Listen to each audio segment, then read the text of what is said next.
Getting up from my desk and looking around the room shows not to get her usual spot in the closet, reading her manga, but I can't see her anywhere. Maybe she went to the bathroom? Probably, who knows? But where's Hallie? I haven't heard from him either. Doing a quick walk over to Yuri's desk and looking around the room more, I see. Day snoozing. My eyes widen a bit at the sight in front of me. Oh, this is too good. Sayori needs to see this.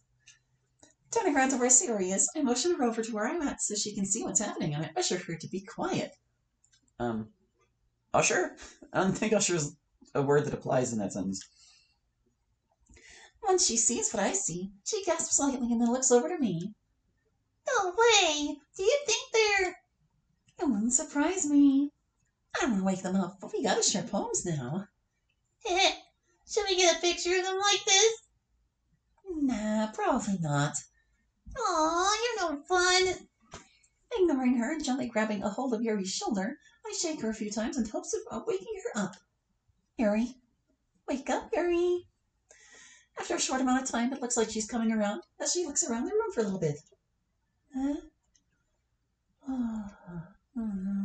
Huh?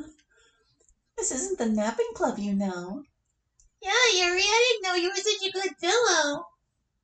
Guys, what are you Yuri then sees what kind of situation she's got herself into. She's become wide-eyed at what's going on, frantically switching between looking at me, Sayori, and Hallie. Hey, calm down, Yuri. We won't judge. I promise you, let's wake Hallie up. It's poem sharing time. Yuri breathes a sigh of relief, then turns her head to Hallie, who is still asleep on her shoulder, and shakes him a few times. Hallie? Hey, wake up. Hallie then manages to get up from Yuri's shoulder, but doesn't move very far from her. 5 more minutes. He then collapses in such a way that his upper body lands on Yuri's knees, as if he's fallen asleep again. Sayori giggles loudly at what just happened, and I can't help but giggle in return and say, "Oh, how cute this is." Yuri, on the other hand, is in shock over this. Help, Monica. All right. Grabbing Hallie by the shoulders, I pick him up off of Yuri's legs and get him to stand upright and proceed to shake him a bit more. Hey, earth to Hallie! Hallie's eyes open up again, but the way he sounds just now makes him sound like he's still half asleep. Huh? Monica? What year is it? Sayori, grab my water bottle. You got it! Once Sayori leaves, Yuri stands up from where she was sitting on the ground with a face showing concern. Natsuki then pops up seemingly out of nowhere. Monica, what do you plan on doing? Yeah, what's going on? Oh, nothing too drastic. It's not like I'm gonna splash water on his face or anything. I'd pay to see that. Natsuki. Diverting my attention to Hallie shows he's still partly in dreamland. Okay, we went over the averting, diverting thing before, and apparently it seems the difference is that when you're averting, it's yourself doing it, and when it's diverting, it's because something caused you to be distracted. So, I guess in this case it would be averting? I don't know. Hallie, we're gonna get you some water to help you wake up, okay? Hallie barely manages to speak audibly to me. Tomorrow's Christmas Eve. Somehow I'm not surprised. While I'm dreading this moment, as it feels like it's taking forever, I'm hearing Yuri giggle at what Hallie said. No surprise she would think that's cute. Not long after, Sayori returns with my water bottle and hands it over to me, which I then give to Hallie and let go of him in return. And sure enough, when he goes to take a drink, he ends up getting water all over his face, and his uniform, and the floor. Jeez, I'm awake. Ignoring Natsuki laughing out loud at his mishap, I'm somewhat relieved, but can't help giggling to myself again. Good! How was your trip to Dreamland? He then shakes his head vigorously and attempts to get all the water off him. Rather boring, not gonna lie. Yuri proceeds to pull out a tissue from her bag to give to Hallie so he can dry himself off. Oh, look at her, always thinking. 3:42 p.m. Once my face is completely dry, I take the tissue and stuff it in my back pocket. Then look back over to Monica and hand her the water bottle back. Back. Monica, could you repeat the part of the stuff where you said all about the things? She just stares at me for a second or two. Talking's hard, man. I can't help it. It's time to share poems now. You feeling up to it, bud? Yeah, I'm more awake now, I promise. Wait, that's not what she asked. Right. Hope to see you soon. Monica walks away from me over to where Natsuki is, while Sigori's sitting at her desk writing down something. Okay, good. They're all busy. I wonder what Yuri brought in for today. Looking around for a little bit shows Yuri still relatively close to where we were sitting down earlier, but she looks a little apprehensive. Did I make her upset by not wanting to read anymore? Do I dare even bring that up with her? Should I wait for her to talk? Maybe I should try Allie, how are you feeling? Huh? What? Oh, I'm better now. Yeah, maybe I should bring it up. Sorry about not wanting to read anymore today. Oh, don't be sorry. We all have those days. I'm not upset with you about this. Hearing that makes me breathe a sigh of relief. The last thing I want to do is make her upset. Okay, thanks, Yuri. She then looks away from me for whatever reason. However, would it be okay if I read your poem first? I don't know why, but something seems a little off. I didn't even say anything to her that would cause her to be pink already. Maybe if I just be myself, then things will be fine. Yeah, I don't mind. Let me go grab it first. It doesn't take long to grab my backpack and give her the correct piece of paper. She takes it from me and begins reading. Meanwhile, I can't help but feel nervous about what she's gonna say. It feels like the seconds are becoming minutes. Oh no, I mean, I did write about what I was feeling at the lake yesterday. Plus, I tried remembering what you said about symbolism yesterday. Time passes and she still holds on to my poem, but averts her attention to me, in which I don't quite make eye contact, but look in her general direction out of instinct. Allie, I must say, I'm seeing some improvements from last time. I never thought you'd be the one to try to write so mysteriously. I'm impressed by your effort. Pleasantly surprised by her words, I genuinely smile at her while taking my poem back. Thanks, Yuri. I kind of remembered our talk about symbolism from yesterday and attempted to apply it here and there. Yuri's blush from earlier makes a return. I could tell. It can be a little bit tricky to implement properly, won't you agree? I'm remembering how much that made my brain hurt last night. Yeah, definitely. Fret not, it becomes less difficult with enough practice and thinking. Well, that's good to know. Is it common for your head to hurt a lot when writing, or is it just me? Wait, why did I ask her that? Yuri remains silent for some time, but her smile eventually makes a return.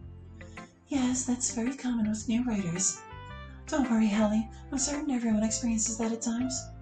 When that happens, doesn't it feel like your mind becomes fixated on what you're trying to write to the point where it blocks out every other mental process that's going on, and it becomes more difficult to think rationally? That was a hell of a sentence. Oh damn, she hit that one right on the head. Yes, is this coming from experience? Yes, I suppose it does. My advice for if that ever happens is to just walk away from it and try to accomplish something else, something to let your mind unwind for a while. Then, once you return to whatever you were writing, you'll approach it with a different, more open mindset, and you'll be surprised at what comes to you. Oh, there I go rambling again. Yuri, has anyone ever told you that you give the best advice? I can't help but feel nervous after saying that, and also blushing a bit. But my blush goes away the moment I see her shocked face. Do you really mean that? Be genuine with her. Of course. I'm gonna have to remember that the next time my mind is mean to me like that.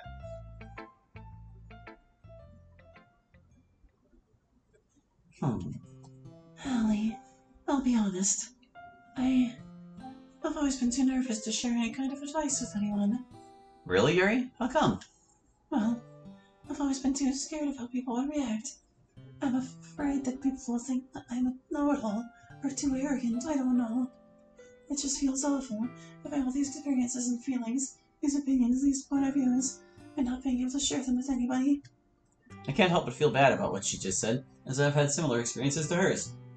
It's made me feel useless, like I don't belong here. This feeling of not being able to help anyone, it's one of the worst evils I've ever experienced. However, my anticipation at what she has to say next rises just from that one word alone. Hearing you say that our talk from yesterday helped you out. It just, well, it's something I'm not very used to. It makes me feel really happy. What she said makes me feel better, like I'm doing something right. I'm glad, Yuri. Thank you for telling me that. No, thank you, Hallie. I never thought I'd be able to express myself this way, but after being around you and seeing how you are around me, it just feels right. There's not very many people like you, Hallie. Yuri, I wouldn't be a very good friend to you if I were to judge you over stuff like that. Nobody deserves it, especially you. Probably put comma there. This should be one sentence. Remember what I said the other day about the golden rule? From the sounds of it, her breathing has become a little more intense, but I'd have to look at her pretty hard to confirm that, and that would be weird. I probably should continue to be patient with her, give her time to think freely. Hmm?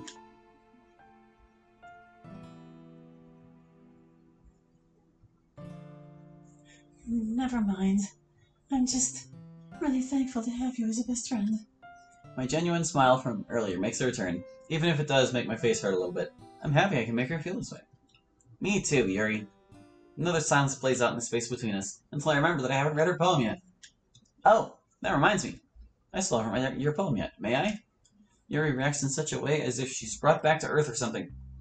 Oh, yes. I'd be more than happy to show you mine. She brings her bag up from the floor and pulls her poem out to hand over to me, all with her smile, never leaving. It's Peach. It's that other canon poem that we're not going to read, so I hope you're familiar with it already. Wow, Yuri never fails to do such a good job with these. I give her poem back to her while smiling. Yuri, that was great, but I'm curious though. What made you decide to write about the beach? Well, you mentioned something about the beach 2 days ago, and I guess it just stuck with me. I thought it would be fun to write about. I did? Yeah, you know what? I probably did. This might be weird to ask, but did writing about it bring back memories of your childhood? I thought it did. I used to go there every now and then with my parents when I was a child. A few memories of my parents taking me to the beach play out in my head. Yeah, mine did that with me too. Yuri lets out a sigh, but it doesn't sound like one out of relief. I can't remember the last time I was there. There's an indescribable atmosphere that's accompanied with the breathing. Indescribable? Oh! That reminds me, I'm amazed at how well you were able to describe everything. Oh, it's just something that you learn to pick up after writing for a long time. Much like I said the other day about getting better with practice. A dumb idea comes to my head. Placing both arms behind my back, I lean forwards a little bit. Oh, please, Yuri, I just have to know your secrets. After a second or two, she giggles lightly, then puts her on a face that shows she's in deep thought. I don't know. My secrets might be too strong for you. That's when I cross my arms and give her a forced, somewhat serious look. Yuri, listen to me. I want only your best writing advice. My advice would go over your head. Amateur, you cannot handle my best advice. Placing my hands on my hips, it's now becoming hard for me to contain my laughter. Yuri, enough of these games. I'm going to become a better writer, and I need only your best advice. Oh, is that so? I don't think you can handle my best advice. You'd better go to an individual that offers weaker advice. Arms down this time. I try putting emotion in my voice, but it's difficult when I'm on the verge of laughing. Yuri, I'm telling you, I need your best advice. I want to do a good job for the festival, and I need only the best advice out there. You can't handle my best advice. No one can. My advice is fit for a beast, let alone a man.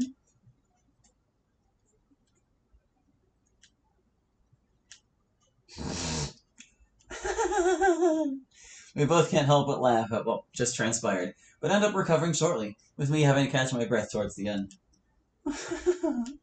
Don't worry, Hallie. I think you're worthy enough. I can't help but breathe a sigh of relief while I'm almost done recovering from earlier. Oh man, I never thought this day would come. I cross my arms at her, this time with a smile on my face, and intently listen to what she has to say. Okay, so, if there's one thing to remember to help with being more descriptive, it's not only write down what you feel, but also what you see and hear. It's the little things like those that can really make a difference. What you see and hear. I like that. I'm gonna have to remember that. She then brings her poem up to me, to where me and her can see it. She and I. Take this line, for example. Under a clear blue sky, an expanse of bliss. What did that make you think of? It made me think of the waves crashing under a sunny blue sky. That's right. Now let's look at the next line. But beneath gray rolling clouds, an endless enigma. Yeah, everything became more overcast, changing the mood. You see, it's the little things that help. Paint the picture, as you would say. My smile and blush grows just from hearing her use my words to prove her point. It feels like I'm doing something right. Hey, I suppose... Hey! Are you two available for communication? There we go. Huh? What? Looking to my left shows Monica, Sayori, and Natsuki looking at me and Yuri. How long have these three been listening in? I divert my attention to Natsuki. Over. We've been waiting for forever! I can't help but feel annoyed over knowing that she may have been listening in on me and Yuri and decided to copy her facial expression. Or I decided to copy her facial expression, rather. It's not nice to eavesdrop on us like that, you know. Monica then intervenes with a rather serious tone. Knock it off, you two! Now is not the time for this! Yeah, maybe I shouldn't have said that. Natsuki keeps silent and crosses her arms at Monica, whereas I take a step back and start looking towards the ground, feeling a little guilty. Alright. Much to my dismay, Monica's tone of voice turns back to normal. Now, everyone. It seems that we're all done sharing poems, right? Monica seems to look at both me and Yuri after saying that, in which we both look away from her out of nervousness. Yes, Monica. Good. I hope you all have thought of something to prepare for the festival, as we're gonna do a better job than that. My eyelids skyrocket once again, this time not out of excitement. Oh god, oh no, I completely forgot to think of that. I thought I was supposed to write a poem for the festival, and I don't even know what to write about. Natsuki confidently puts her arms on her hips. I already know what I'm doing. Oh, what do you have in mind? My dad's gonna be available this Sunday. He's gonna help me with making cupcakes for the festival. Didn't she mention something about that the other day? That's great. Just make sure to make a few dozen, different colors too. Sure thing. How about you, Yuri? What did you have in mind? I turn my head towards Yuri so that she has my undivided attention, as I'm sure everyone else does. Well, I was thinking, last year we didn't do anything in the class, or to the classroom, in terms of atmosphere. Yeah, I gotta admit, Yuri's got a point. Last year's performance was pretty boring. What do I know? What if she makes a bunch of decorations and such for the room? Not a question, an exclamation point instead. Yuri, who appears a bit more relaxed, looks at Sayori and manages to smile at her. Yes, that exactly. I can only guess from her tone of voice that she's happy that Sayori finished her train of thought for her. Yeah, Yuri. With how creative you are, I'm sure you'd be the perfect fit for that job. I have to agree with Monica. I'm sure Yuri's smartness, intelligence would make that a good fit for her. My attention is diverted over to Sayori. But wait, what about you, Sayori? I didn't expect her to show a surprised look, but here we are. Well, since I already made a poster and stuck it in the school hallway, I thought I'd make some pamphlets for everyone who attends to read on festival day. Monica gives Sayori a look that shows uncertainty. Okay, that doesn't sound bad, but do you have everything you'll need to make them? I have paper and crayons at my place. Now that's something I would expect from the toy store kid herself. Monica sighs at her behavior. Sayori, what days are you free this weekend? All of them! Yuri lightly giggles at that statement, which causes me to in return. Alright then, I'm coming over on Sunday with my laptop and printer. We're gonna get this done the right way. It now looks like a million light bulbs clicked on above Sayori's head. Oh, why don't you come over on Saturday and we can have a sleepover? Please, it'll be so much fun. Yep, that sounds like Sayori. Monica leans forward and gives her a look similar to the one she gave me yesterday. Well, lucky you, Missy. I've got Saturday off too. I'll be there around 5. Sayori beams and runs up to Monica to bear hug her. Yay, you're the best! Me and Yuri can't help but smile at the scene in front of us. Okay, I get it. She tries pushing Sayori off her, but to no avail.